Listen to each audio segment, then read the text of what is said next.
Sorry for the delay, gentlemen. Okay, get ready.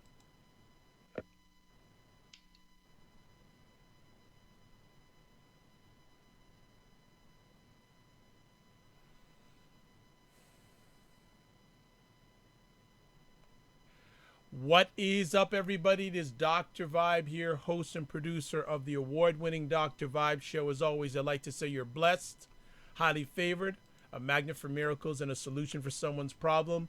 And as always, thank you so much for taking time out of your positive, productive schedule to join our epic conversations. I'm the host of Epic Conversations, and the Dr. Vibe Show is the place for epic conversations. And also, do note, I'm a certified empowerment coach and president of Express Your Vibe Coaching and Communications. Well, we always like to do new things on the Dr. Vibe Show, epic conversations, because we don't want you to get bored. So, for anyone who knows anything about the Dr. Vibe Show, every Sunday night, which is not tonight, tonight's a Tuesday night, but every Sunday night for about the last 2.5, 3 years, we've been doing, I've been hosting and producing a great conversation called Do You Know What Time It Is? And ironically, one of probably the driving force with that show initially is actually here with us tonight. That conversation every Sunday night at 9 p.m. or most Sunday nights at 9 p.m. Eastern Time is where I get a group of black men together. I give them 5 news events and or current stories, or current events and news stories, and they round table about it. And about a month ago or a month and a half ago, some of the gentlemen said, you know what, Dr. Vibe, we love the content you give us to comment about, but you restrict us. You only give us like 10 or 15 minutes, and it's like 4 or 5 of us, and we'd like to chat about it more. So I said, okay, the demand is there, and some of the regular audience said, you know what, Dr. Vibe, we want to have a video version of Do You Know What Time It Is?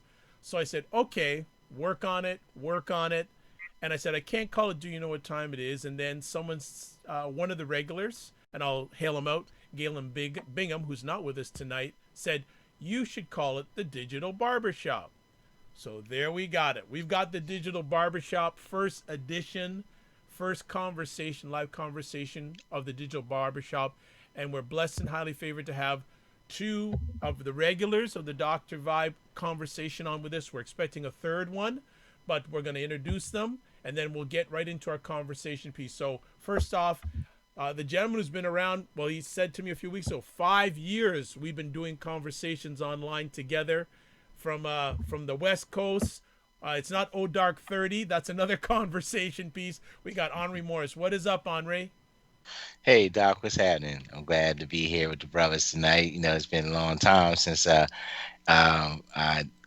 been on. Do you know what time it is? That's now done morphed into the digital barbershop, which is apropos for me since I am a hairstylist. So There you I go. feel in my element being being at the digital barbershop, and to see that another platform for black men to express their thoughts and their opinions and their passions. I feel like a grandfather here since you gave me the lead in of being the one of the creators or the creator of Do You Know What Time It Is. So this is, I guess, my offspring's offspring. So it's a good thing. I'm glad to be here tonight. So as I always say, it's time to buckle up and knuckle up. Let's get it in. All right. And can you give a little background about yourself? Because most people, when they hear you, can only hear you audible wise, but they get visually to see you. Can you give a little background about yourself? Absolutely. Well, I'm originally from Philly, South Philly to be exact. Like I tell everybody, is I'm South Philly all day, every day. I've been in the Bay Area now for about 10 years. I've been in California almost a total of 16, coming this September.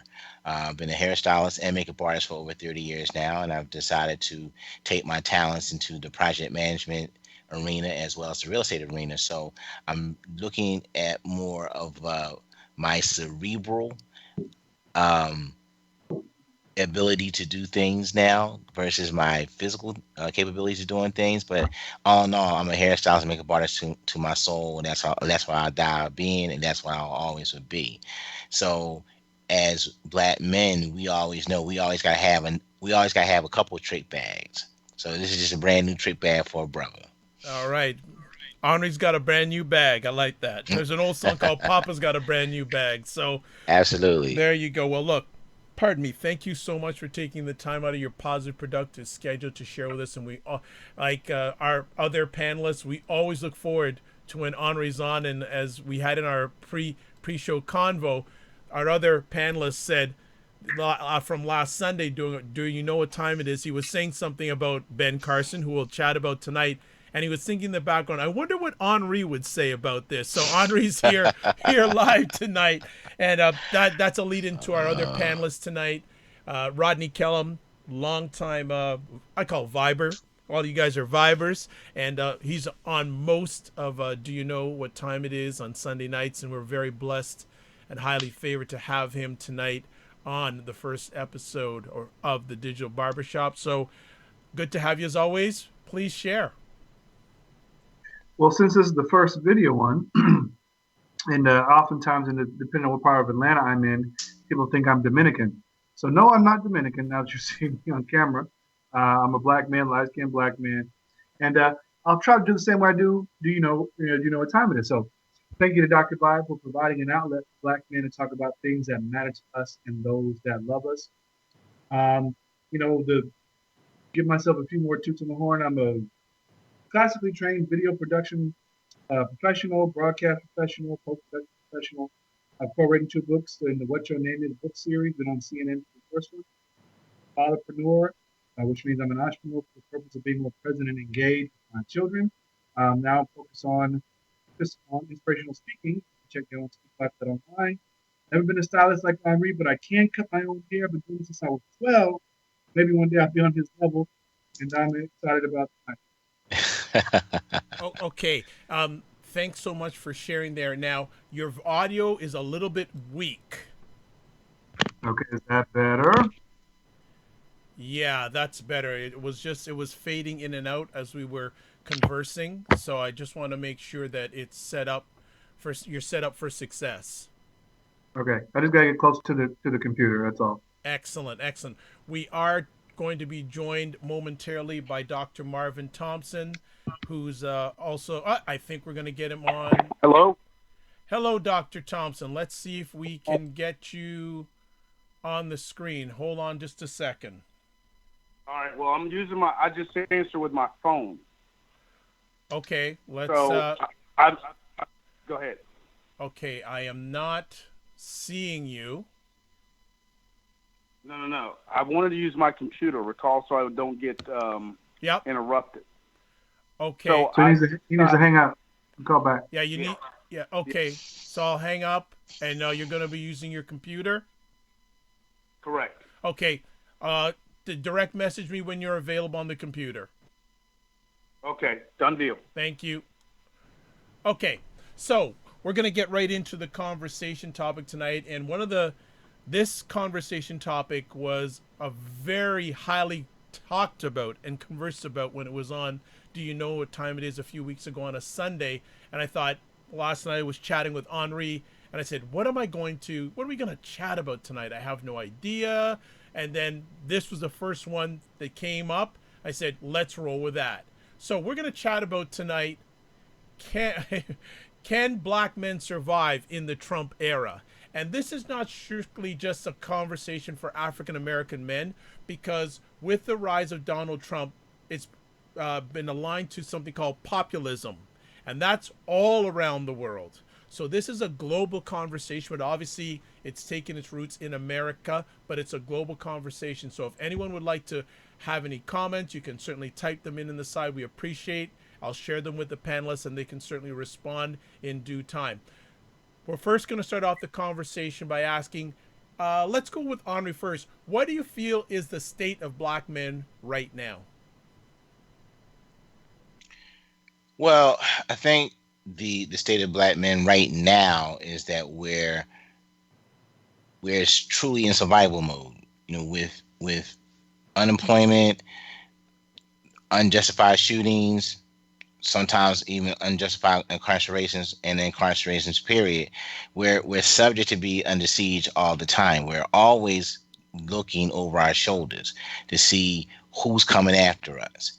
It's almost like being the duck in the shooting gallery. You know, you just kind of try to wade through the waters to get through the other side. Um, what I also feel too is that as black men, we're not doing enough to embrace and uplift other black men. Because the only way we're going to really survive this Trump administration, this Trump era, if it's 2 years, 4 years, or 8 years, God forbid, is that we got to take more ownership of us and be responsible for our actions and what we do. And then we got to get more intuitive about what's going on in our government. We need to listen to the CNNs and the MSBCs, and we need to, go to the mid season, mid year elections and vote. Because if we don't continue, we don't control our narrative, as I've been saying on every show that we've ever done. If we don't control our narrative, we're not going to control how we are seen, because we don't control our narrative. And once you control our narrative, then you get a better understanding of what we've been through. Just what you see on TV is only skimming the surface of what we've been through as black men and as black people, uh, for centuries. So we got to do more of we have to do a better job being our brother's keeper. Okay, so I think that's more apropos. We had to be our brother's keeper, and we had to do a much better job of what we've been doing over the last um, quarter century. That's a good start. For some reason, we've lost Rodney. So we're going to see if we can get him back. Let's just see here. Okay, let's see if we can get Rodney back in the conversation here. All right. So while Doc is working on that, so comment, send your voice Oh, and your opinion we're into the back. inbox, and Dr. Bob will definitely let us know what you're thinking. And if you have a question for the panel, please ask the question, because until we are able to really use our voice and articulate how we're feeling about certain things, then we're just like, lost sheep in the wilderness. So let's not be lost sheep anymore. Let's come together. Let's get together. Let's get our minds right, and let's push forward through this very tough uh, couple of years of this administration, because it's going to be a tough one. Absolutely. And we're joined by Dr. Thompson. Just give me a second here because I have to do some adjustment on what's going on here. So just bear with me a second, gentlemen. Okay. All right. Hopefully I'll be able to do this. Okay, let me come on here. Okay, let me just see if I can make an adjustment here. Bear with us here, everyone, in regards to the technical issues. Okay, let me just see if I can do something here.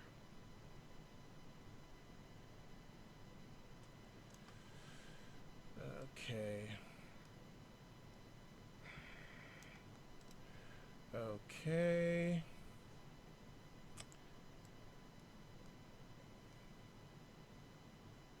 All right, folks. Okay, hold on here.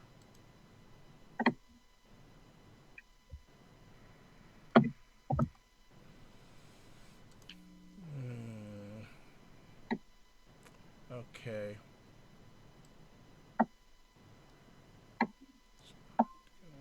Okay. It's not the ideal setting that I want, but we're going to have to go with what we got right now. Let's lock and load. Okay. Well, Henri, you're a little bit cut off, which I didn't want to do on purpose. But we're just going to have to actually right now. I can. Okay, hold on here. Yeah, right now it's not the best because we can't see Dr. Thompson.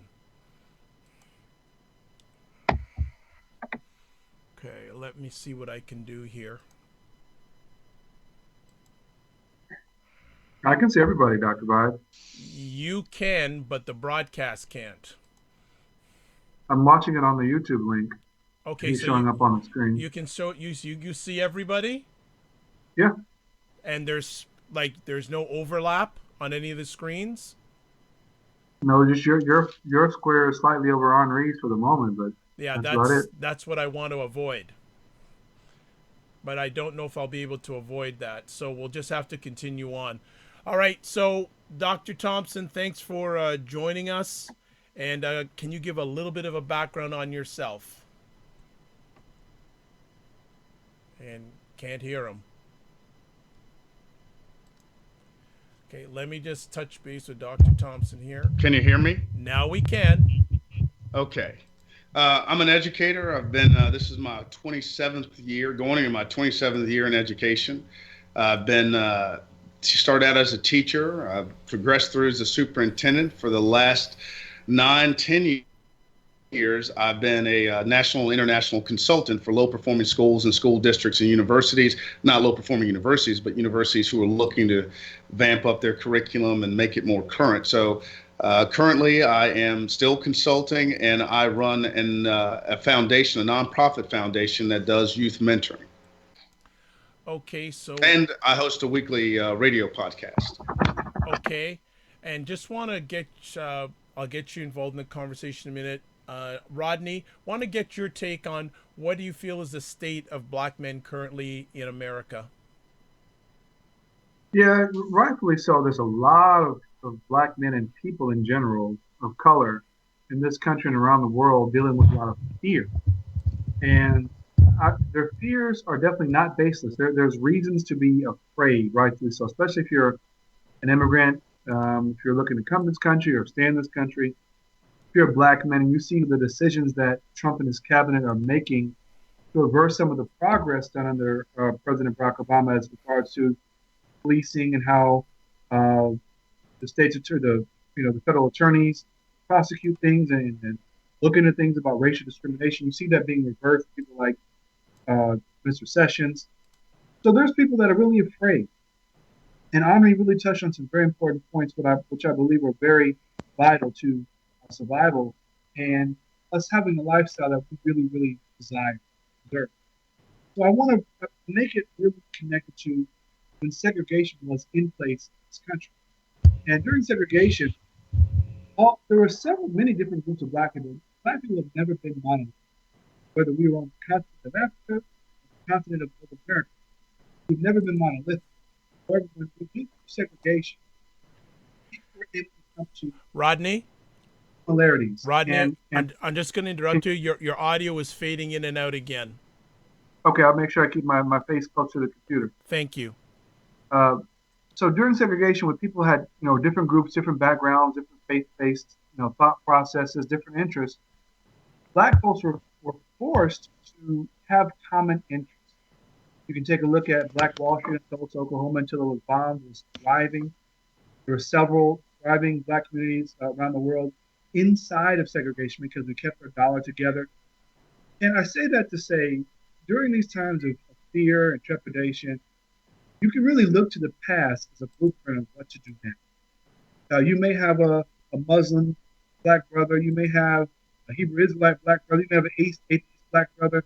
You may have somebody who's a Republican. You may have somebody who's a Democrat. You may have somebody who's a Democrat. But if you put black first, which is something that's a part of survival for our entire group, put it first like it was, it had to be segregation. We can really trump a lot of these reasons to be afraid and take back our own power. Because Dr. Boyce Watkins, he said the quickest way to end racism is with the dollar. I think if you look at some of the main landmark legislation that went passed, like the Montgomery bus boycott, it wasn't all the marching, it was the quick. It was the effect of dollars going to the municipality that ran the bus system. So you know what? We lost too much money. Let's appease them. So our dollar really gets me.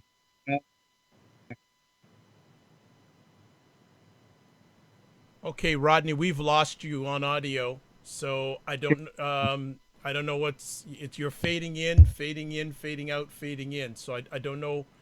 I'm gonna pass it on to Dr. Thompson.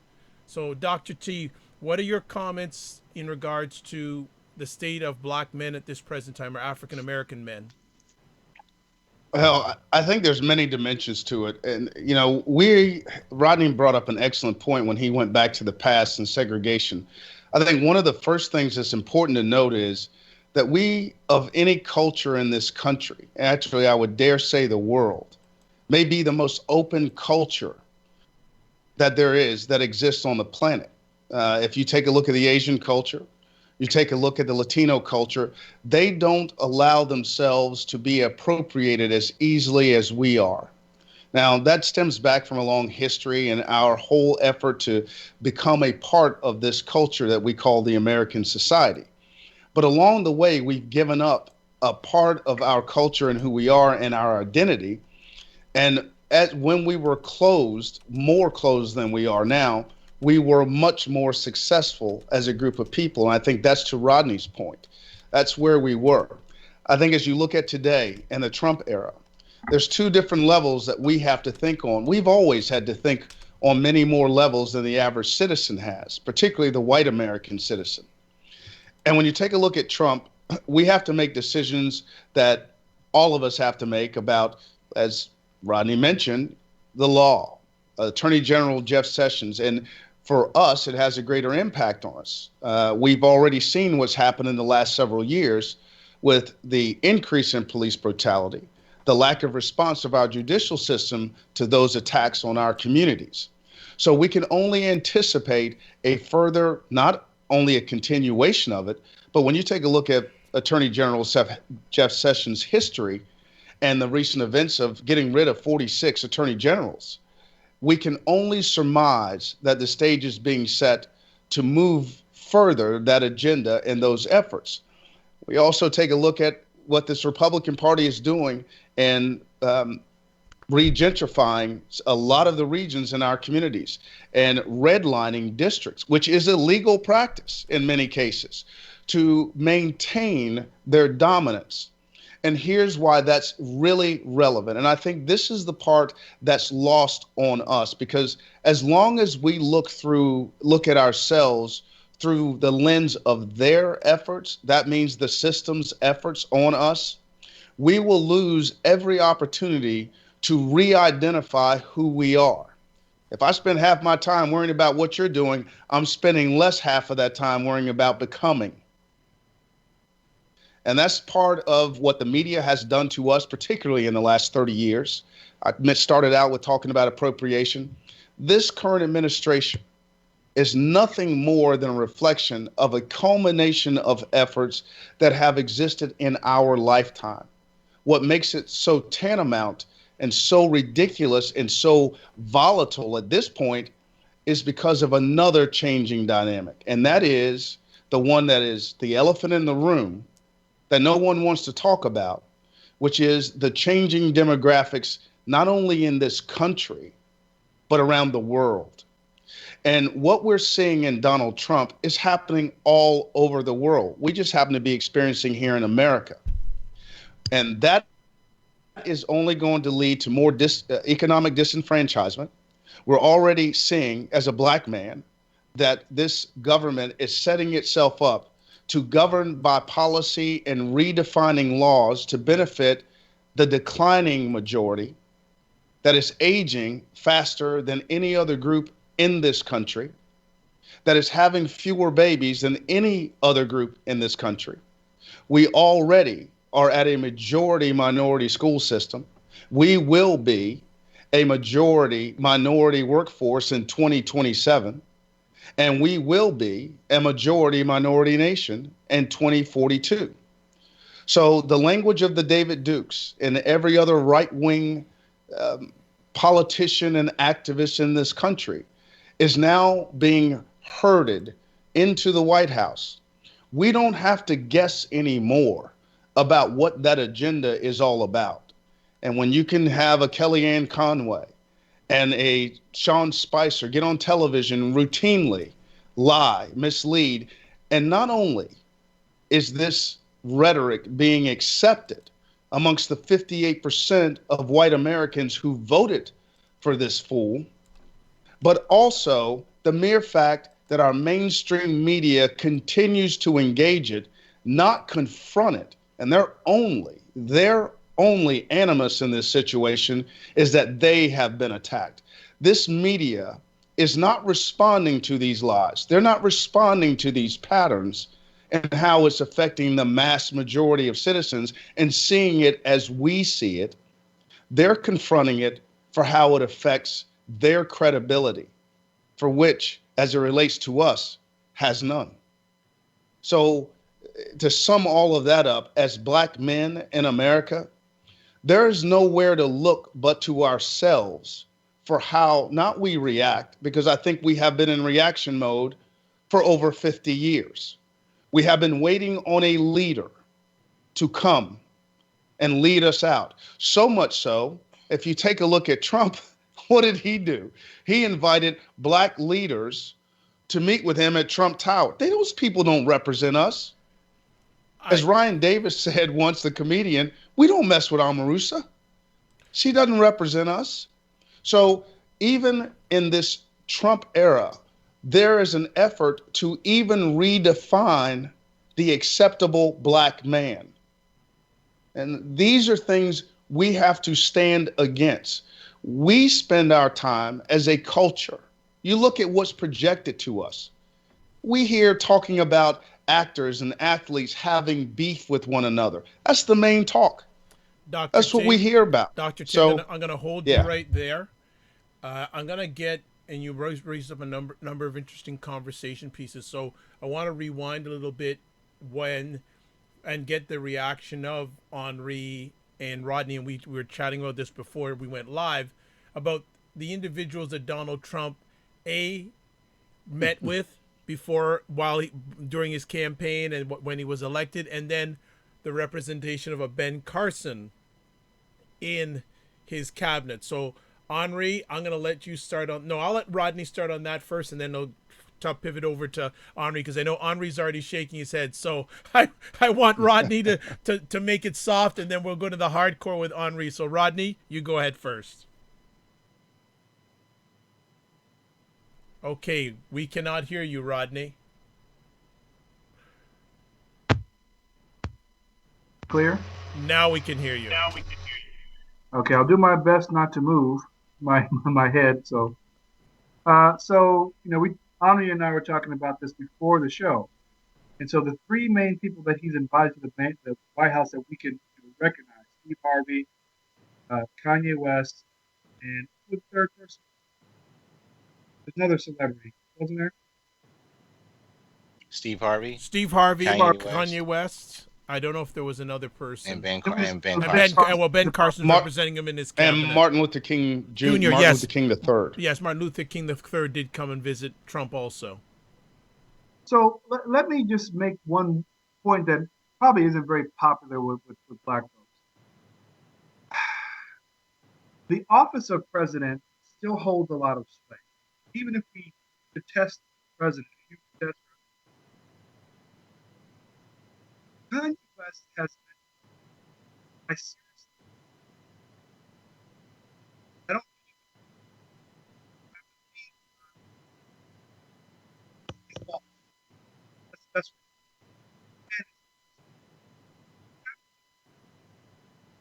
Right now,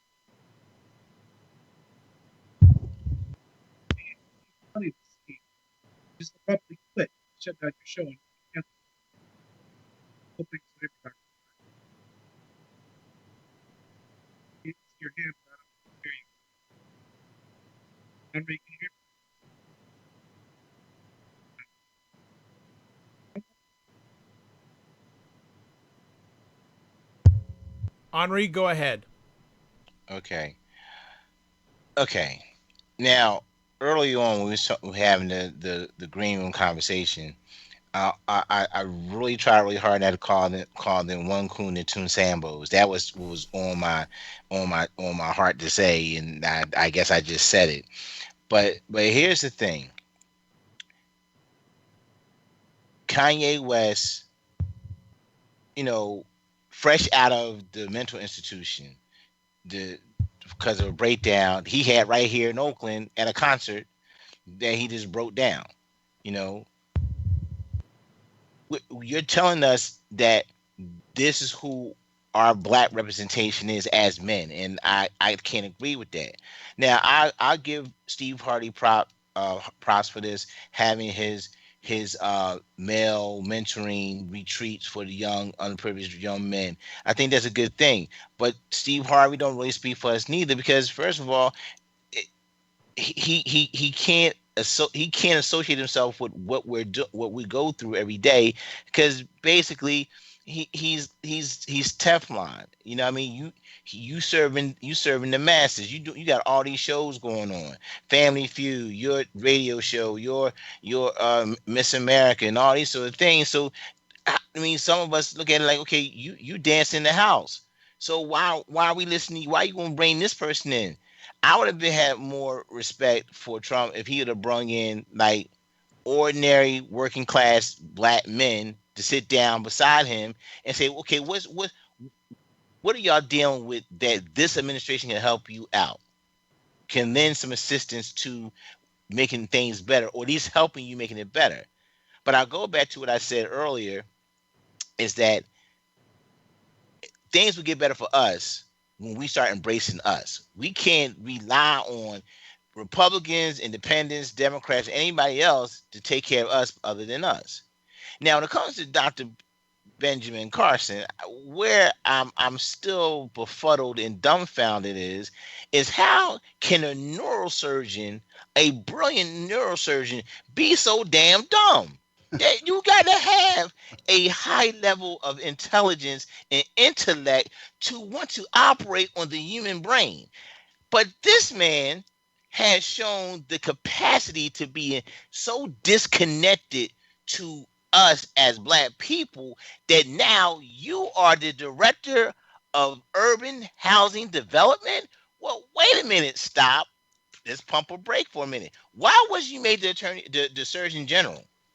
Why was you made a special advisor to Trump and try to build a bridge between, let's say, the Black Congressional Congress and the White House? Oh yeah, that's right. Because the Black Congressional Congress don't take you seriously neither. So you sitting here up here dancing, you know what I mean? You know, bringing him a mint julep and fanning him, saying we hot. No, we ain't hot. We're hot. You sitting there in the shade being protected. Omarosa, I ain't going to speak about that sister, because I believe she was a sellout since the first minute I saw her on The Apprentice, and she been on his lap ever since. Now I cleaned it up for the viewers here, but y'all know what I'm saying, okay? Now, when it comes down to Kanye was in no mental capacity to be speaking on nobody's behalf. As a matter of fact, I'm surprised that Kim Kardashian went with him.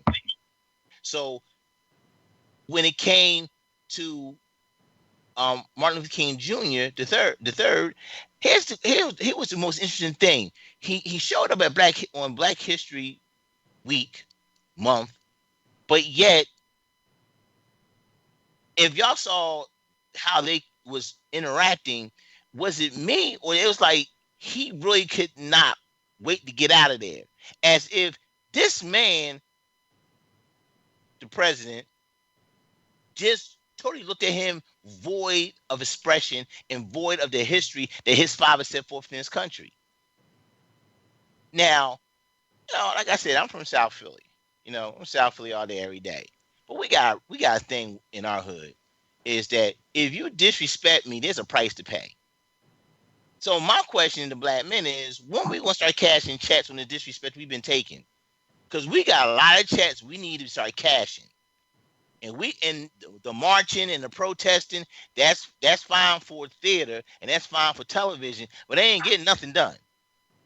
So we need to start marching and protesting and start putting deeds to action, or action to deeds, however you want to put it. But at the end of the day, we got to be more accountable for ourselves. And we got to be knowledgeable about the issues that's on the dockets in these elections. we're not educating ourselves on the issues. And we don't educate ourselves on the issues, what we're going to have a problem, what we're going to keep on doing is sandbone along, shuffling and jiving, trying to catch up. Let's how can a culture of people be so ahead of all these curves in in society, but we're so far behind in just common sense? And I'm gonna take my seat. No, good points. Okay. Rodney, let's see if we got Can you hear me now? Yeah, we can hear you now. So I want you to address the current conversation piece in regards to the black males that are either in Trump's cabinet or came to see him. But I also want to add another layer that, do you think they should have even went to see Donald Trump? Kanye, absolutely not. I debate about Steve Harvey because I understand the work that he's doing. And if you listen to Steve Harvey's rebuttal about it, he makes a decent argument about his reasons why. I think he was extremely naive or ignorant of the climate of what was going on. If I was in any of those men's shoes, knowing the rhetoric that Trump has spoken and allowed to come forth in his campaign, his surrogates, I would have done it in secret. If I had some work that was very beneficial to my community, which I think Steve Harvey does, it knowing how Trump is using blackface, trying to legitimize. Rodney, just a heads up again. Rodney, your volume cut out and now it's coming back. Now we can hear you again. But for the last 30 seconds, we couldn't understand what you were saying. Oh man. Okay, now it's better, but it seemed to fade in then fade out. I'm thinking my microphone can't keep up when I speak fast. Maybe that's it. So recap. Yeah. Kanye West not mentally good. Steve Harvey and the rest of them should have met in secret. Have good work to do, I understand, but knowing how Trump was using black faces to legitimize his not a racist card and black faces, he should be recognized as not being. And he does, like, he should have. People like HBCU presidents to an HBCU. I understand the obligation to make our cause heard. However, all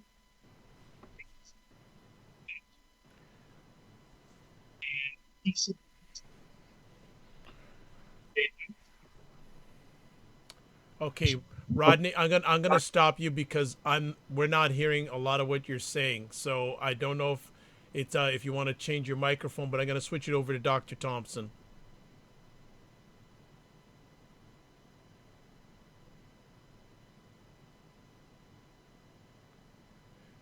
Dr. Thompson, can you hear us? Yep, I can hear you. Can you hear me? Yes, we can. So what are your thoughts on the black men that have seen Donald or met with Donald Trump, which also another person was Ray Lewis and also Jim Brown also too, and then Ben Carson. So if you want to address the men that went to Trump Tower to visit him, and then also Ben Carson. Okay. Henri and Rodney made excellent points. And Henri, I could tell you, my visceral reaction was much like yours. And Rodney made a point earlier that we're not a monolithic people. So some could say, when you took a look at the range of people that he brought forth, some would argue that he went after, a wide range of athletes and activists and entertainers and so forth. But for me, it goes down to particularly Steve Harvey. I actually was invited to speak at one of Steve Harvey's camps a couple of years ago. So he does great work. My issue was, what was the agenda when you were given the call, when you received the call to attend? What was stated as the objective? Because when you have to defend your own attendance, and that's where the entire dialogue is limited to, it speaks to a lack of a clear agenda, which is why there's the question of your relevance to meeting with the president. So for me, the absence of clarity of the purpose before the meeting and the rhetoric that came after, they did not align. So there was no driven agenda beyond just presenting this newly elected president with black faces. Now, yes, Jim Brown and Ray Lewis attended. Yeah, I think they were proactive in asking for, or I can't remember if they were reached out to or they requested. In either case, they brought their agenda. They were engaged on their agenda. But like Henri said, the group that he chose does not represent America. It's not the everyday guy. If you guys remember, John McCain was gaining points in his election years ago when he had Joe the Plumber on his platform, right? Where's our Joe the Plumber? My guess is if they go get Joe the Plumber, it's going to be some dude standing on a corner that barely has a 10th grade education who's going to represent the rest of us. And that's not who we are. We're a broader spectrum than that. We're more progressive than that. We have more black women going to college than we do almost any group. So let's stop. The media is continually defining us. And I think where this leads me, it doesn't matter whom he invited. What it said to me was the range and spectrum of who he invited is always been who's been invited. Malcolm X spoke to that in the 60s. It's always going to be an athlete. It's always going to be someone who's an actor, always someone recognizable. And there's always easy for them. And by doing so, they reinforce the stereotypes of our capacities to mainstream America. And until we recognize that and let our own brothers and sisters off the hook for being used as the system has always used us, they are not evil people. I don't even think they're dumb people. I think they are victims of the American psyche and this psychotic, delusional, and pathological approach to presenting black Americans to the rest of America. And they know no other way. And this is where, in this land of Trump, we need to find our own voice. And Henri, you made a point earlier, we need to find ourselves. There is a consciousness movement, but this consciousness movement has to move beyond within our own community of what's being done to us and now turn to a unified response beyond marching. I agree with you 100%, Henri. You can wear out some tennis shoes, but until you do what was done in the boycott in the 60s, which was hit the wallet, turn your monies to those areas that improve your own community. Seek first your people who are supporting your needs, who are doing your work, because they are out here. They are the ones who are not getting the attention. So until we do those things and start valuing ourselves as a part of the emerging majority in this country, we will continue to lose ground, and we will be relegated to having discussions about people and events rather than ideas. And we have those ideas. Excellent point. Henri, do you want to add on to that, or I can move forward? You move forward, but I just want to ask Dr. Thompson something real quick, and I hope he can just hit it real quick, and then we can go to the next question. Why do you think politicians and Donald Trump won't talk to the common man of color? Because I think there's always been an inherent fear of us. That's a simply way, and in lack of respect. I think there's two answers to that. I think there is an inherent lack of respect for us and our capacities as men. They don't see us as that. And their biggest argument, they even question whether or not in some arenas, whether we are valid citizens. So I think if this path continues, that question, and I'm afraid to say it, it's one of my fears, but I also expected that the question of whether or not we are in fact true citizens under that Dred Scott discussion will arise again. I think there's something insidious about this behavior and conduct. You could call me crazy, but no one's proven that it's not. That decision has never been overturned. Good point. Okay. Okay, let's move on with the conversation in regards to. Okay, so Donald Trump, I think, has been in office officially for about 49, 50 days. What? In all 50 days. uh, well, let's put it this way. So let me ask you both, what do you have to say about the first 50 days, and what are other black men telling you about the first 50 days? It's been a circus atmosphere. It's been a circus atmosphere. If we thought the election was a circus and the primaries was a circus, this is even a bigger circus. It's like Circus Soleil and Ringling Brothers just had a meeting in the middle and just splattered it against the wall, and this is what we have. Because you have so many things coming out of of the Oval. You got these unfounded accusations about um, wiretapping and um, tampering with votes, and you got a attorney general who's going to accuse himself for answering the questions that the American people need to know. So how do you accuse yourself from something that you know what went on, so you now accusing yourself of what is going on? Okay, and then you have a president who every other day is tweeting some nonsense on Twitter. So my question is, why did somebody take his BlackBerry or his iPhone or whatever device he's using? Because when Obama became president, that's the first thing they confiscated was his personal cell phone and gave him one that was only connected to the White House and maybe other world leaders. But the rhetoric that comes out is every day. And let's let's let's look at his two main people. Um, his his press secretary, who is like a pit bull at the gate. He's like the biggest spin doctor there is because he never answers a question. He diverts the question and then snaps at you because you ask a straight direct question. And then you have the Kellyanne woman, who to me, one, you you I'm trying to say this nicely, but I can't. Behave yourself now.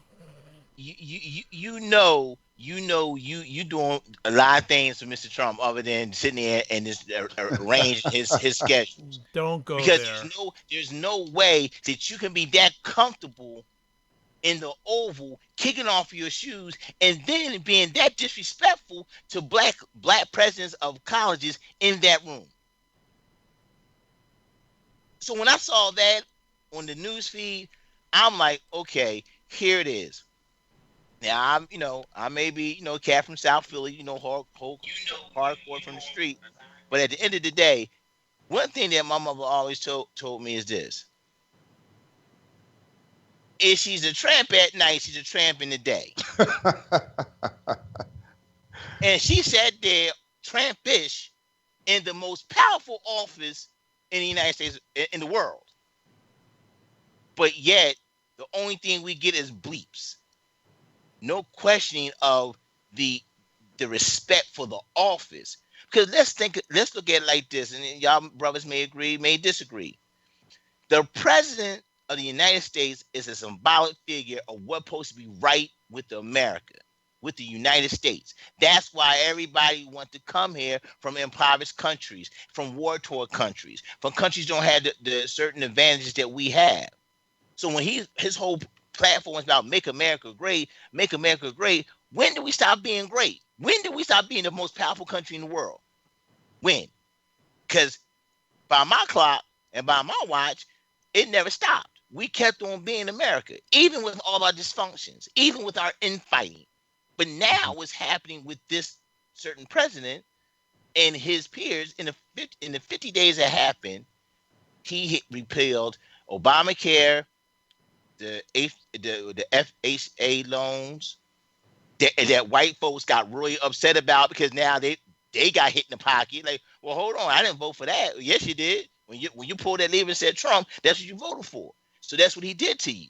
And thirdly, the fact that he keep on spewing all these unfounded accusations about President Obama, the wiretapping, his relationship with Putin, all lies to me. Because first of all, whenever you can't complete a sentence and you had to say, believe me, trust me, that's when I know you're lying, and that's when I don't believe you. So all that makes me want to do is protect mine even more. And that's the thing, as black men, that's what we should do more. Protect ours, protect our communities, protect our homes, our families. Because guess what? If waiting for him to do something ain't going to happen. And this is not predicated on spewing fearful talk. Because there's some of my black friends who actually voted for Donald Trump, think they'll be good for business. We're going to have to wait and see about that one. If he can just last the first year. If somebody don't put up a petition in Congress or the Senate saying that we need to impeach this man before we go to hell in a handbasket, we need to hurry up. So, first 50 days has been a straight circus. This is better than Basketball Wives and Love and Hip Hop.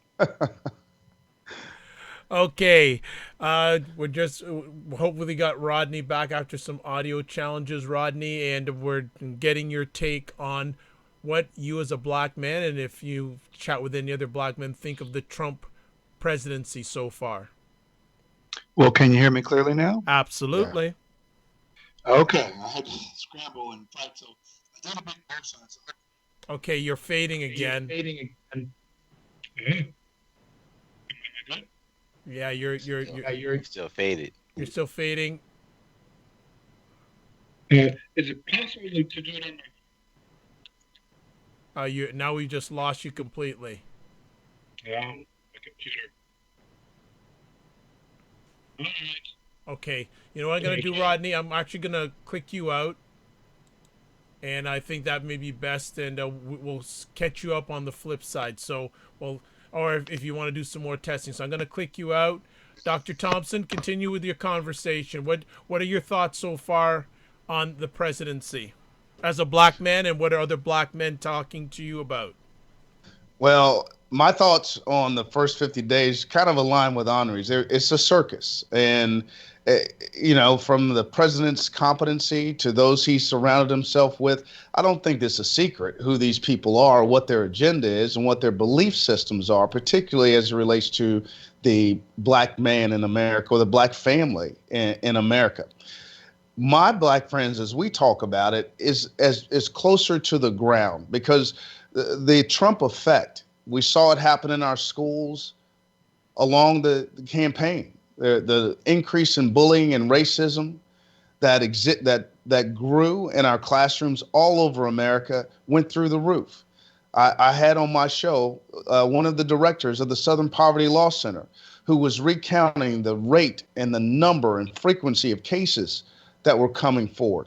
So as I look at this presidency, it began, and my thing was, whether he won or not, what Donald Trump exposed, because of his platform, because of his rhetoric, because of his tone, it opened up something in this country that had long been suppressed. It was all, this casual bias. But the only thing Donald Trump did was show America's true colors. I'm ashamed to say that. I hate to say it. We've all suspected it, but we all had hoped that continual suppression of that hatred would eventually dissolve to a level of we couldn't even recognize it. What he did was show us that we had not gone as far as we thought we had. So when I look at it in summation, our issue is not Donald Trump, and I'm inclined to agree with Henri that at some point our leaders in Congress are going to have to check themselves. I'm not going to say check their conscience, because their conscience does not belong with the American people. Their conscience belongs to business. Their conscience belongs to special interest groups. Their conscience belongs to lobbyists. If you think different, you're kidding yourself. So, I forgot the name of the movie that Jim, God, I can't remember. I even had the actor's name. Jimmy Stewart played Mr. So-and-so goes to Washington. Mr. Smith goes to Washington. Mr. Smith. Hey, man, there ain't no Mr. Smiths up there. There's no Mr. Smiths up there. These people are obligated. And one of the things that always strikes me, especially about elections and politicians today, and Donald Trump is not even a politician, and that is how, and this is what even makes his presidency so unique. The mere fact that the public does not shape platforms anymore, that the politicians shape the platforms and ask us to pick and choose on the platforms that they're directing traffic. Donald Trump was able, after 50 years of that, to devolve us into electing a reality TV star. So where do we gain our voice back? Well, this started in 2010 when the Republicans gained the Congress and they began running on the very same platforms, the very same rhetoric that Donald Trump ran on. And they proved through redlining and this right-wing rhetoric that they could gain control, and there was enough. Even in a declining population, they knew clearly that they had a short run at regaining power as their population declined and devolved. So where do black men and black society need to be? I think a comment was made, it was either by Rodney or Henri, that our people don't pay attention to the issues. Well, they better, because the only chance to curtail what's been set in place is to start dealing with your local electorates and start looking at these local campaigns. We're already seeing this happen across the country as Republicans are being called back to their towns and being challenged in their town halls. Ironically, I don't see a lot of us in those rooms. No black people are in those rooms. We're still relying on the same 26 to 32% of white people who have always voted with us to do our work for us. I do not see us calling those people home. I do not see us in the same rooms as these people are challenging them, voicing our concerns, because until we put our voice in that arena, we will continue to have no voice. 2018 is right around the corner. Republicans, to your point, Henri, are going to have to make a decision between now and those primaries where that group of politicians, that group of Republicans are up for re-election. Donald Trump won not because more white people went out and voted for him. The same number that voted for Romney voted for him. He won for two major reasons. White women, who are traditionally the swing vote in America, voted for Trump. And secondly, because of the poor choices we had, and Henri and Dr. Vibe, we discussed this last night. I was one of those people. You had two of the weakest choices this country has arguably ever seen in my lifetime, without question. I mean, I'm like, I need to roll over, go to Antarctica, do something, but this is pathetic if this is the best we're ever going to get. And in doing so, more black Americans stayed home because nothing in either campaign spoke to us. So we can talk about Donald Trump all we want, but Hillary offered nothing for us. Okay, well let me just interrupt there. But was there a price to be paid for staying home? There was a price to be paid, but I don't think that price was our choice. And let me back up to prove that, to explain that point. I shared with you guys last night, my concern, when I looked at Hillary versus Trump, my choice was Bernie Sanders. And yes, he was a lesser of two evils or three evils. And the evil that I saw in him was his inability or unwillingness to speak directly to our plight. But I also gave him the benefit of the doubt because he did give us voice in his platforms. He may not have spoke for us or always clearly on our behalf, but he never denied the black voice. What got me was, and I think many more African Americans were leaning, if he had stayed in it, I don't think we'd be talking about President Trump. I think we'd be talking about President Sanders. But when I saw when Bernie Sanders won in the primary against Hillary, Wyoming, by 12 percentage points, but yet Hillary gets 11 of the 18 delegates from that, I was done. That told me that somebody had already picked who was going to run against Trump. So let's not get confused about, and I think we beat ourselves up as black people when we look at the system and we go, well, we should have, could have. Let's call the system what it is. It is a rigged system, not in the Donald Trump's way of rigged, because he won because of a rigged system. His Republicans who are sitting in their seats won because they rigged their systems. Jeff Sessions is sitting where he's sitting because of a rigged system. Betsy DeVos is sitting where she's sitting because of a rigged system. What we have to do is attack our local politicians, and we have to send more Mr. Smiths to Washington and get Mr. Dollar Bill out of Washington. Well said. Okay. True. Definitely. And I'm sorry, I'm going to get up because I just noticed I forgot to plug my computer in, and I'm going to lose you guys, and I don't want that to happen. So if I disappear, I apologize. Hey, don't worry. We've already had enough challenges on this conversation, so you can just always add another one in. So, Rodney, we've got you back in regards to this conversation. I can't remember if you had answered no, probably you haven't. What have you thought about the Trump presidency so far, and what are other black men, if they are saying anything about the presidency so far? Well, hopefully I'm coming in loud and clear now. Am I? Yes. Okay. So I think my computer just is having a senile moment. So you got to upgrade to the mobile device. So the Trump presidency, here's one benefit. And this is probably left field for most people. One of the benefits of the Trump presidency is it's making black people get engaged. It's making us talk about things that we like to ignore.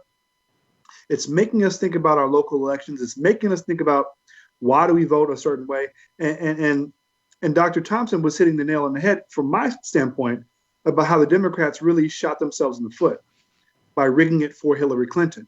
Because most people, especially the younger demographic, the millennials, wanted Bernie Sanders. You know, I'm an independent person. I'm not a Democrat or Republican, but it's obvious that people wanted Bernie, were voting for Bernie. And then when that whole email scandal came out and exposed that they rigged the election for Hillary, that should have been enough for people to say, you know what? No, we want Bernie and we demand him. But they said, no, you got to get behind her. I'm with her when you really weren't. And the whole blinding part about partisan politics is it will cause you to vote against your best interests, which leads me to the Trump presidency. A lot of people that traditionally vote Republican knew that a lot of the things he was talking about weren't in their best interest. Some of them didn't. But a vast majority did, and they voted based on emotion. They voted based on philosophies pushed into their brain. They voted a lot based on racism, racist beliefs. Not majority, but a large portion, definitely. And they're feeling the repercussions of the Trump presidency themselves. What black men are saying that I see, just being, honest. You see a lot of men, F Trump. Man, I can't wait till the next election. The barbershop talk is real. But the difference between the barbershop talk now and the barbershop talk of 4 years and 8 years ago and 12 years ago is it's a more educated barbershop talk. People are now getting their facts. They know the names of the attorney general and all the secretaries because they're all watching the confirmations. I think more black folks have watched the confirmation hearings. It's better than reality TV, which goes to Omri's point. It's amazing to see these people being put in front of you as supposedly intelligent and qualified and bumble and fumble through these simple questions, like as if they're still in elementary school, and some elementary school kids can answer better because they're honest. Do you like Tommy or Susie? Yes or no? Yes, I do like Tommy or Susie. They can answer. Do you want guns in schools? Well, in some places they have bears. Like, come on! It's baffling to me, as somebody who watches from the outside of both political parties, to see how stupid they're playing the American public, and the American public plays along with it. Mm-hmm.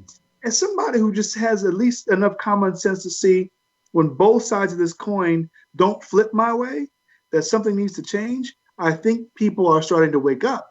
And Black men are in that boat that's pushing away from the dock. It's like, okay, we're about to get there.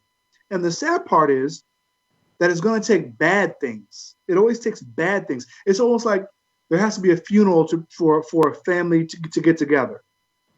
Bad things happen. On a shooting of unarmed Black men, it brings Black people together. Confirmation hearings of somebody who's grossly underqualified for positions brings Black people together. So that's the one positive about what's going on with the Trump presidency. Mm-hmm. I will say, more than any other president, he's caused Black folks to say, we got to find our common interests here. It's time, because you can see the danger in the things he's doing. Even Paul Ryan was waking up for a moment, but behind closed doors, they said, hey, Paul, come on, get back on this boat. We're Republicans. It's like Crips and Bloods. We're Bloods no matter what.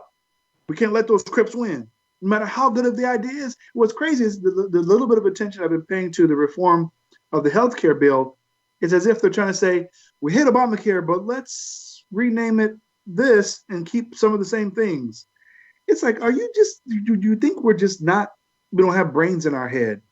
So I would encourage, I always do, encourage people to stop being so blindly following your political party and follow your best interests. That puts the money in your pocket, that does best for your family, best for the country. A lot of people falsely claim their patriotism. But what they're really saying is they're patriotic their way. They're patriotic according to the way that they were brought up in the section of the world that they live in.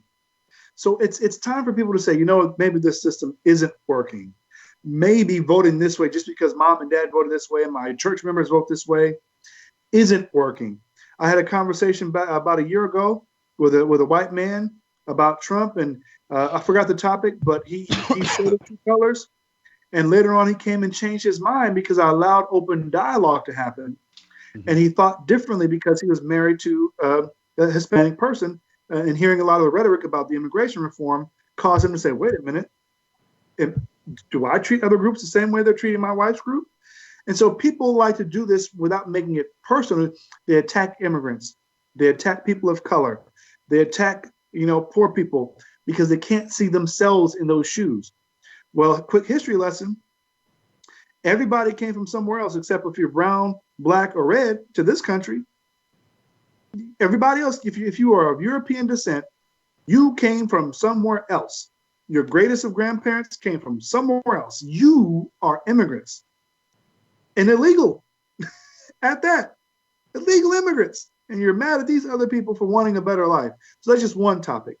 But, I could probably spew off a lot more stuff, but I'll stop to let the conversation continue to flow. Good stuff. Anyone want to add on before I add another conversation piece? No, he was dead on. Okay. Exactly. One of the things that you mentioned, Rodney, that, people are waking up. But, gentlemen, is that waking up going to turn into action? I think that's probably the most powerful question. I mentioned earlier that there's this consciousness movement in our community, right? And we have to define what that consciousness is. And I think it's on many levels. Some are looking at the consciousness and connecting to the origins within the Bible and the religious and theological connotations to that as the definition of the true Hebrews and things of that nature, which has its relevance. I mean, we are a spiritual people. We know that. That's just our essence. So we're trying to define what that is. Then there's this level of being woke, right? We just saw the movie Get Out. I don't know if y'all saw it or not, but if you haven't, you need to go see it, man. I'm on my way to go see it. Yeah, brother, go see it. But we have that level of awakening around all of the microaggressions that we encounter in our own small environments amongst the four of us sitting here.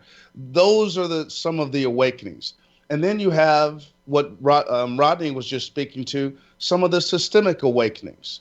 of consciousness about what that's happening. And as Rodney said at the very beginning, when I first came in, I heard him make the comment that we are not a monolithic people.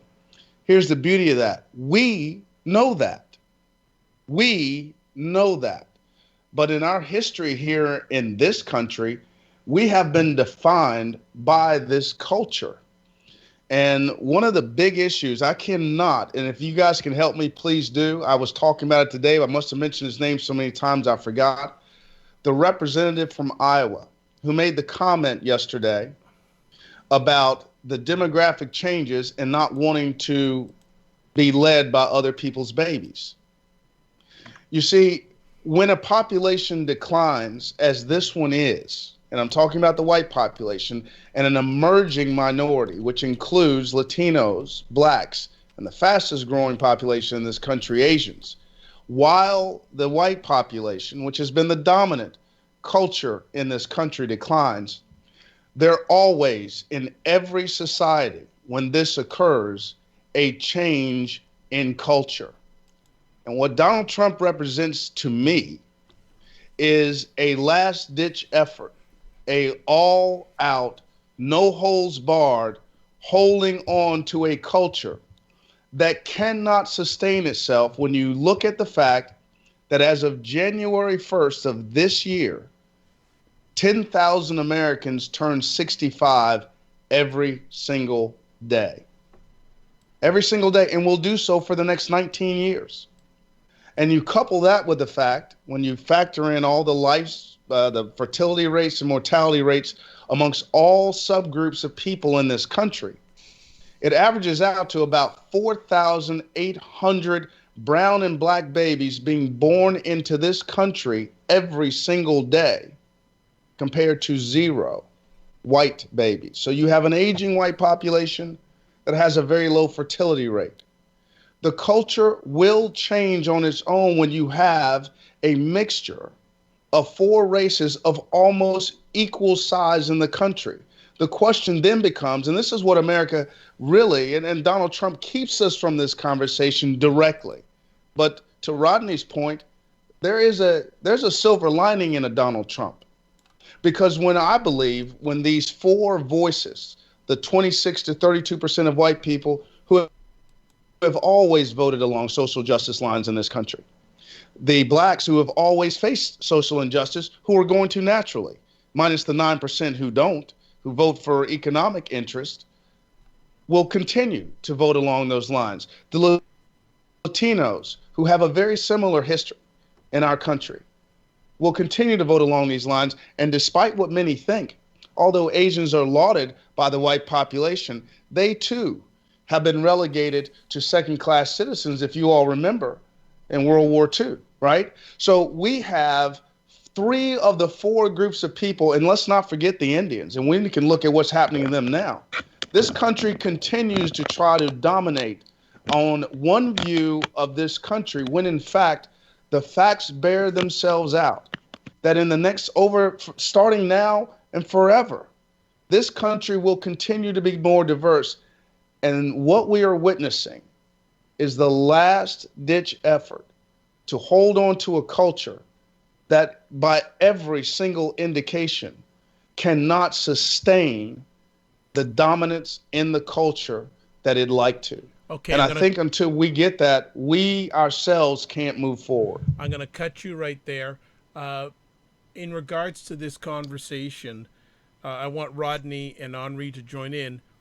Do you have faith, and we're specifically talking about black men surviving in the era of Trump, do you have faith that black men will get woke and put it into action? Because you take a lot, in a lot of groups, it's black women that are at the forefront.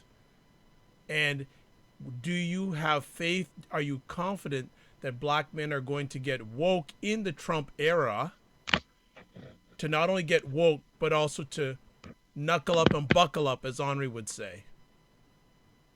Yes. Why? I have faith. Why? And you already see it happening. Dr. Thompson is talking, expounded on some of the points I've made, is that black folks are collectively getting our memory back. Mm-hmm. And if you look at the way and how effective colonialism is around the world, not just in America, they have the same steps. They strip your history and your thinking, and they put the idea of whiteness as godliness, as the top form of living. So statistically, people of European descent known as white are numerically a minority around the world. However, they're seen as the ruling class around the world because of colonialism. In India, there's very few white people, but whiteness is lauded as the top. So bringing it back to Black people in this country, we're collectively getting our memory back. We're starting to re-educate ourselves on who we are. I'm gonna interrupt you, Rodney. I want you to speak specifically on that topic in regards to Black men, because I think there's a different take in regards to Black men than Black women on this. Right. And each one of you, last I checked, we're all Black men. So I think that we can relate to that, and you can definitely, we can speak to that best. Right. So I'm getting there with this, with the point is that we're remembering how we're learning about how things work before we were stolen. And before we were stolen as immigrants, according to Ben Carson, we understood how families work and men led. And so what's happening on whether you take the spiritual route, biblical route, or some other form of African spirituality, it all points back to men taking our head roles. And the whole consciousness is truly waking up without completely agreeing. Black men on all the effort, the folds you could be as conscious or woke. The one thing we're agreeing on is collectivity and connectivity. And here in Atlanta, there's the Atlanta Black Business Network, which I'm a part of, is actually getting very active. And I have a feeling like places like Detroit, places like New York, all these major hubs of Blackness are the breeding grounds for this happening. And sadly, it's happening with the younger generations. I'm technically a millennial, even though I don't really feel like I fit in. But the millennial generation gets more than the older generation gives credit to millennials. They're understanding how to move forward, especially the Black men, millennials. They're understanding that we have to take power and not necessarily go back into the power structure of work for somebody else. It's going back to opening up your own business beyond the side hustle. So Black men are like, here's 4 Black men that we're taking control, right? We're husbands, or at least have significant others. We mentor young Black men because we understand the importance of connectivity and collectivity. And it's getting to a point where most of us are bold enough to be unapologetic.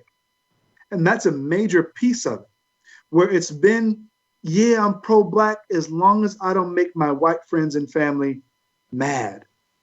Now it's to the point where we've seen enough of us die with being shot at the hands of police, of each other, of every group making us the villain. We're saying, you know what? If you're not going to come to our aid, I have to come to our aid.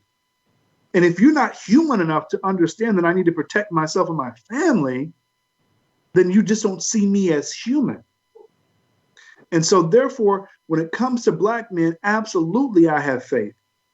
Because throughout history, we've repeated this cycle. Even when our identity is stripped, even when we are mass miseducated, even when we are placed at the bottom, we just innately have this God inside of us that won't let our spirit man die. And that's something that our ancestors have definitely passed on through our DNA, is that we don't know how to quit. A lot of us fall by the wayside during the battles, but man, you look at every era in history, Black men have come out on top. And if you talk about just the American portion of it, being brought here as slaves, surviving that, going through Jim Crow segregation, thriving and surviving through that, surviving redlining and the mass incarceration and every legislation put forth to kill Black men, incarcerate Black men, and enslave Black men. I'm using those terms on purpose. We've survived still. Nobody else on earth can do that. Nobody else has done that. There have been other groups of people that have been through tough times, but throughout the history, recorded history, there is no other group that's been through more than us and survived and then thrived out of it. Okay, Henri, do you feel that black men are going to get woke, and when they do their woke, they're going to turn it into action? I believe that we will, but I believe that we still are a little ways away. And the reason why I feel that way is because there's too much of a separation between the young and able and the older and wiser. See, the young and able want to do it a certain way, and the old and wiser want to try to coach. And sometimes the old and wiser want to hold on to certain resources and knowledges that they hold on to dearly to make themselves still valid in the fight. Well, this is a fight that we need to be at our best, and we need to be our best from the top to the middle to the bottom. So to me, it is important that all the generations of black men are like one unbreakable chain. There is no weak link in the chain. So what happens now is, even if by some chance we got to wrap around a different way, we're still intact. We have more of a separation issue than our sisters do.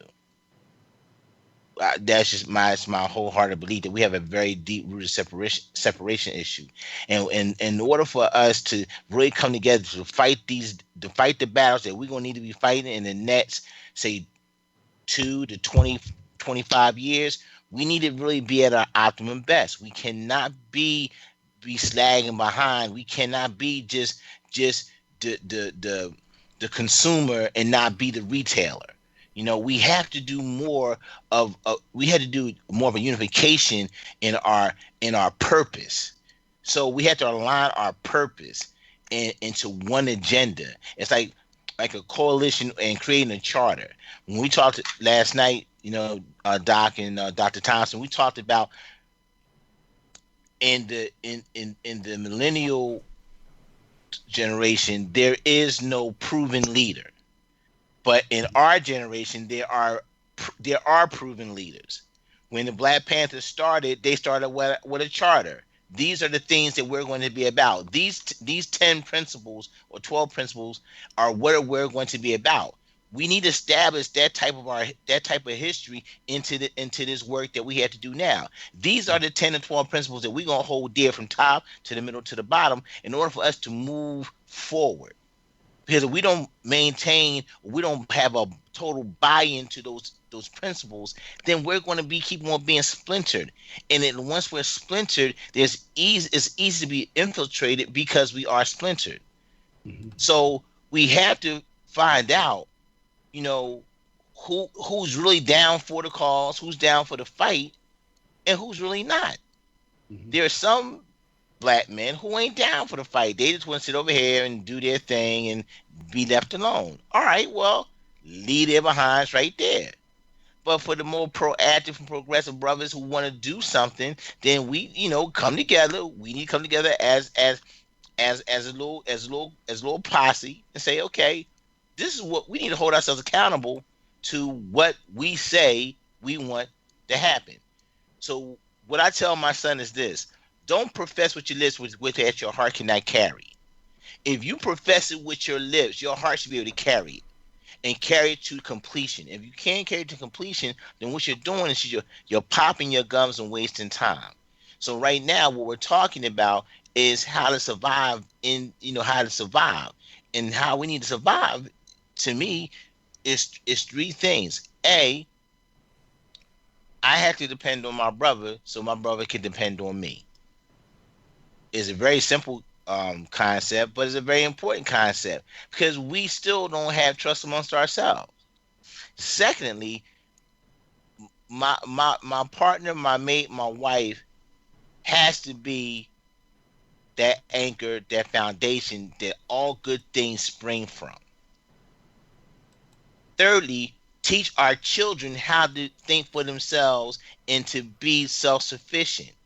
Because once you teach them how to think for themselves and to be self-sufficient, they're not relying on subsidies from the government, handouts from local and federal governments. What they're doing is they're finding their own way to make it happen, but yet they're coming back to their fathers and to their uncles and to their big daddy, big papas, and saying, "Listen, I got a question. How do I make this thing happen?" And then we sitting in the big chair got to say, "Listen, this is how you make this happen. Here's the A, here's the B of it."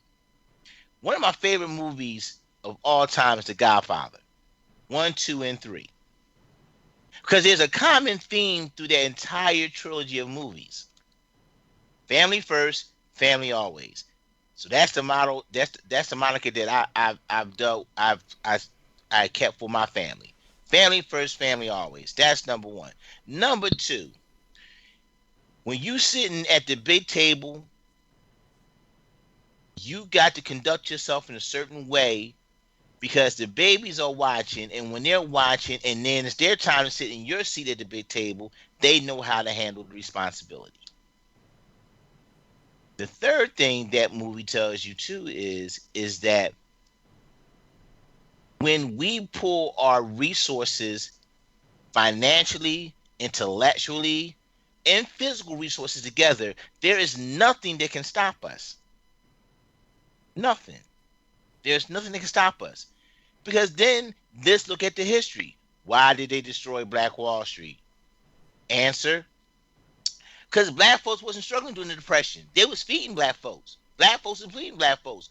White folks couldn't feed white folks. Do the fact check. Here's the other thing, to Rodney's point. We've overcome a lot. And we're still overcoming a lot.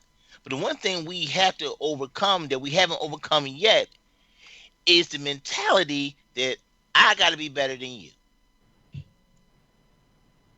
Once we overcome that mentality of I got to be better than you, instead of me aligning my greatness with your greatness and being great together, then now we are cooking with oil. We are moving progressively, fast forwardly to make some changes and make them long-lasting changes. Because one thing about the changes that we make, they don't have any sustainability. They have an expiration date. Like we're good until the next hot button issue. We all in until the next hot button issue. We gotta be in until the job is done, and then we can get our reward, which is freedom. Because though we walk around here, free to do this and free to do that and free to go here and there, we're not really free because we still don't have control of our narrative, number one, and we don't have control of our economics, number two. So until we can control both of those right there, we still enslaved. Okay. On that note, we're going to end off this epic conversation, the first of the Digital Barbershop. We did have our technical and audio challenges, but you know what? I'm a firm believer, don't get good, get done. So before we let our panel of Black thought leaders, male thought leaders go, we'd like to get final comments from them and how they can be contacted. So first off, we'll go to Rodney Kellum. So sorry for all the technical difficulties. Apparently, I always got to go to my trusty mobile device, my phone. And I'll end the same way that I began by saying thank you to Dr. Vi for providing an outlet for Black men to talk about things that matter to us and those that love us. Love for you to reach out to me on social media at Fatherpreneur. Check out my newest website, speaklife.online, where I'm available for speaking engagements, where I talk about things that are inspiring for men and fathers and in corporate settings as well. So yeah, engage me. Reach out to me. I am ready. Any other final comments you want to give to Black men out there in the Trump era? So as always, I'm a hopeless optimist. And to my point before, is that we have to really understand our history. History is such an important tell. When you go to the doctor and something's wrong, they ask for a family history. Learn your history is one of the most powerful tools you will have for self-motivation, inspiration, and education that no one can ever take from you. And that will be the fuel for your success. It's a major fuel for our success. You'll see that we never fail. As a people, no matter what comes upon us, we never fail. And you have what it takes to succeed. And we must, it is life or death for us to come together on common ground, and we'll make it. Excellent. Next up, Dr. Marvin Thompson. Well, I've enjoyed the conversation, Dr. Vibes. Thanks for having us. Rodney, pleasure to be on here with you. Henri, always, brother. If I ever get the opportunity to join you two again, I'm be happy to be invited. I guess as far as my last comments, Henri was talking about, what we as black men need to do. I'll say this, in this era of consciousness, as we're waking up, I think Rodney spoke to what we see in science as an epigenetic science, where they were tracking the way it was couched in the mainstream media, where there's this new science. It cleared or showed how the trauma of slavery has still traveled with us from years. But let me point out to you how to start listening to the media for not what is said, but for what isn't said. Because if you can track my behavior, my responses to certain stimuli back through my trauma, I'm sure you can also identify my strengths through that same process. But of course, that isn't spoken. I just want to point that out. The other thing I want to point out is, as we become more awoke to the situation here and what our responses need to be, ask yourself this question to prevent that crabs in a barrel mentality. Who do you seek favor from? And when you have it, what is your intentions with that favor? Because for generations, we have been led to seek favor from the dominant culture. It is actually the underpinnings of the crabs in the barrel mentality. So until you understand what drives the crabs in the barrel mentality, who are you seeking favor from? And when you get it, what are you going to do with it? That's the question we as black men have to ask ourselves. And your contact information. I always forget that. Yes, you can email me. My email is drteducates.com. I'm also at Twitter at drteducates and on Facebook, Dr. T Educates. My foundation's website is lighthouseeducationfoundation.com. And my Dr. T page, this is easy, drteducates.com. And finally, Henri Morris. Well, as always, it's good to be with the brothers. And, Dr. Thompson, the last 2 nights that we've actually talked, I've learned so much from you. So thank you for being a beacon and a stimuli to me to be more conscious and to dig deeper. Rodney, we go back like 2 flat tires, homie. I'm glad to see you and everything, and I'm glad we got a chance to sit down. What I want to say to brothers listening to this is simply this. What are you prepared to do? Because the time is now. We don't have any more excuses. We don't ran out of excuses, and we're running out of time.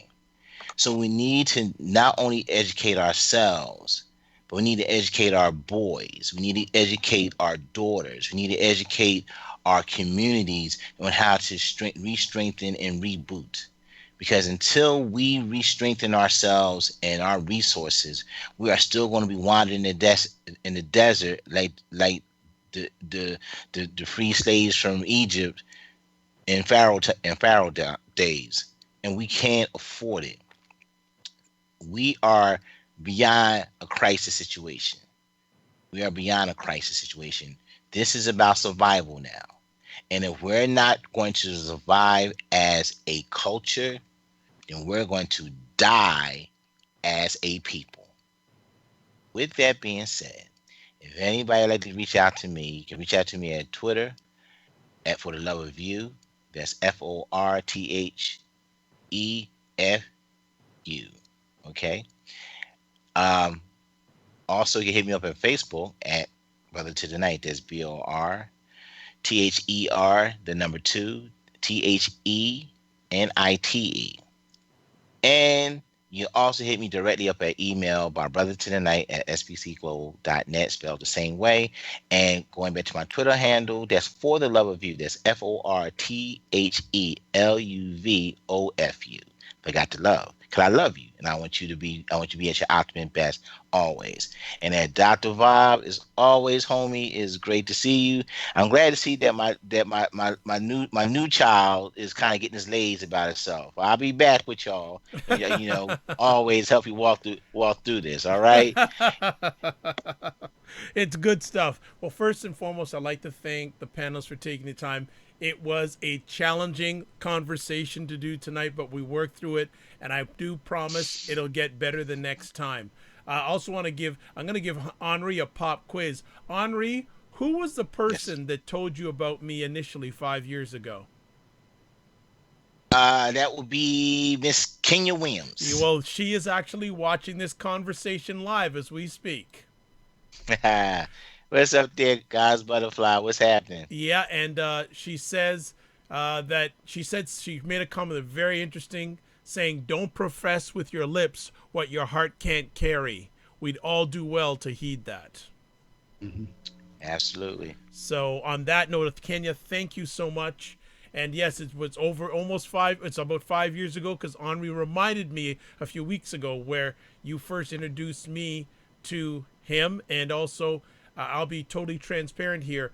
I was being interviewed live in Toronto on Sunday, and the interviewer asked me what was one of the changing moments or a conversation I'll never forget. And I did share with him the first time you came on the Dr. Vibe show. And since you expressed it then, I'll just share it now, where Kenya, who I had only met on a phone conversation for about 10-15 minutes, shared how she was molested when she was between 10 and 15 years old by members of her family. That was one of the key moments in my journey that I will never forget, and made me realize that God had given me something to do of very much importance. So Kenya, I always thank you, and great to see you on the conversation. And at one time she was the executive producer of the Dr. Vibe show, so that's really going back. So let me just get to some shout outs here. Thanks to everyone who watched us live or on the replay. As I said, I already spoke to all the brothers who came on. Thank you so much. Touch base with me, email dr.vibe at thedrvibeshow.com. That's THEDR VIBESHOW.com. You can find me out at the Good Men Project. I post something there every Tuesday. At WJMS Radio, I have a live conversation at the end of each month, the last side of each month, which Henri and Jonathan Juiceman Shaw is part of, called Black Men Talking. You can also hear replays at iTunes, see stuff on YouTube, which you're watching through now. You can communicate with me through Google Plus, replays audio-wise through Stitcher Radio, Tuned In Radio, Google Play Music, iHeartRadio. I'm Googleicious, so just put in the Dr. Vibe show and you'll be good to go. And then also, just want to say a big Googleicious. And also too, I'm a crowd producer for the hottest online interactive show that's going to hit in the next few weeks on April 5th, called the Never Settle Show, which is the brainchild of Mario Armstrong and his wonderful wife, Nicole. So definitely, if you want to find out about it, I would highly recommend it. It's an outstanding project. And if you want to find out more, go to neversettle.tv, sign up for the email list. It is something that will help you immensely. And Mario has been an incredible online mentor for myself. So I just wanted to include that. I promised him that I would shout out as much as I can, because he's a hard-working brother and he is helping a lot of people. So, as always, I'd like to say you're blessed and highly favored. You're a magnet for miracles and you're a solution for someone's problem. God bless, peace be well, keep the faith, and more coming with the Digital Barbershop. And as I said, it'll get better next time. Remember, in final words, sometimes you have to get smaller to get stronger. God bless, peace be well, and watch the replay and contact me if you have any questions or want any subjects. God bless. Good night. Good night, guys. Peace and blessings.